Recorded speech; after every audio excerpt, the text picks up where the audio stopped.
Hi, I'm Anne, and today I stand to affirm the resolution. Violent revolution is a just response to political oppression.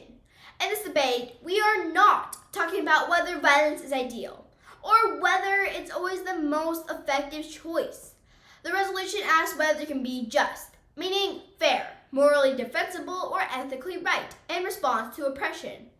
My argument is that in cases of severe and systematic oppression, violent revolution can be morally justified, and sometimes it's the only option left. The value I uphold in today's round is justice. Justice means fairness, giving every person the dignity, freedom, and safety they deserve.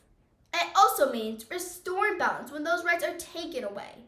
When people are being violently oppressed by their government, justice may require action that stops or dismantles that harm, even if that includes violence.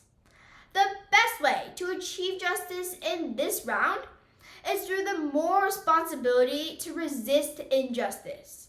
In other words, if a system is oppressing people and peaceful efforts to stop it fail, people have a moral responsibility to fight back, even if that means revolution, even if that means violence. This moral duty is rooted in the idea that injustice cannot be ignored or allowed to continue unchecked. My first contention being that history shows violent revolution can be fair and necessary. Let's look at some important moments in history where violent revolution helped people become free. My first example is the American Revolution. 250 years ago, the American colonists were ruled unfairly by the King of England. They didn't get a vote, they were taxed unfairly, and when they tried writing letters to the King of England and asking politely, nothing changed. So they started a revolution and fought back. That's how America became a free country. My second example is the Haitian Revolution. In Haiti, enslaved people were being hurt and forced to work by French rulers. They asked for better treatment but were ignored, and so they fought a violent revolution and won their freedom. That was a just and fair thing to do. These examples show that violent revolution can bring justice when people have no other choice. And my second contention is that people have the right to defend themselves. When a government uses violence to hurt people or to take away their rights, people should be allowed to defend themselves.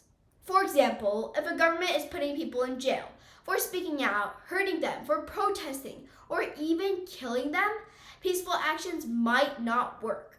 And in that case, it's fair to fight back. Self-defense is fair. If someone is hurting you and they won't stop when you ask them nicely, you have a right to protect yourself. And the same goes for whole groups of people. My third contention is that nonviolence doesn't always work. Some people say that we should try peaceful protest instead. And that's a good idea, if it works. But sometimes it doesn't. In Iran, people have been gone on to the streets to protest peacefully, especially women who have asked for the right to dress how they want and be treated equally.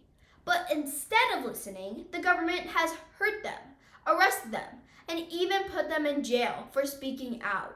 Some people have even disappeared or even been killed, even though they were not violent at all. In South Africa, during a time called apartheid, the government made unfair laws that separated people by race and gave white people all the power. Black South Africans tried to protest peacefully by marching, singing, and speaking out. But instead of helping, the government used police to beat them, arrest them, and even shoot at peaceful crowds. One very sad day was called the Sharpeville Massacre, when police shot and killed 69 peaceful protesters. This shows that sometimes, when people try protest ways, the government still uses violence, and in those cases, people may need to fight back to get justice. If peaceful ways are blocked or being punished, violence might be the only way to stop oppression. It's not the first choice, but sometimes it's the only choice left. Now I'm going to answer to the negation side. The other side might say, violence leads to more violence. but the government is already being violent. The people are just trying to stop it. They didn't start it, they're just trying to end it. They also might say that violent revolutions can lead to bad governments afterwards. Sometimes, yes, but many times they lead to freedom, like in America or Haiti, and if people never fight back, nothing ever changes. So, in conclusion, justice means standing up for what's right, for freedom, for fairness, and dignity. When a government takes those things away and treats people unfairly, the people have a right to stand up and say that this isn't okay. Sometimes people try peaceful ways first. They protest, write letters, or speak out. But if those peaceful ways are ignored, or even worse, if the government hurts them for trying, then violent revolution can be fair, and sometimes it's the only option left. History shows us this over and over again. In America and Haiti and other places around the world, people fought back and won their freedom. They didn't choose violence first, but they used it when nothing else worked. People also say that they have the right to defend themselves. If someone's hurting you and won't stop, it's okay to protect yourself.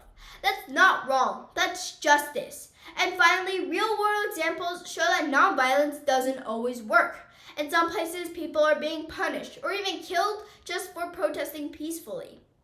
If the system is violent and unfair, then fighting back is not only fair, it might be necessary. That's why I strongly believe that violent revolution is a just response to political oppression.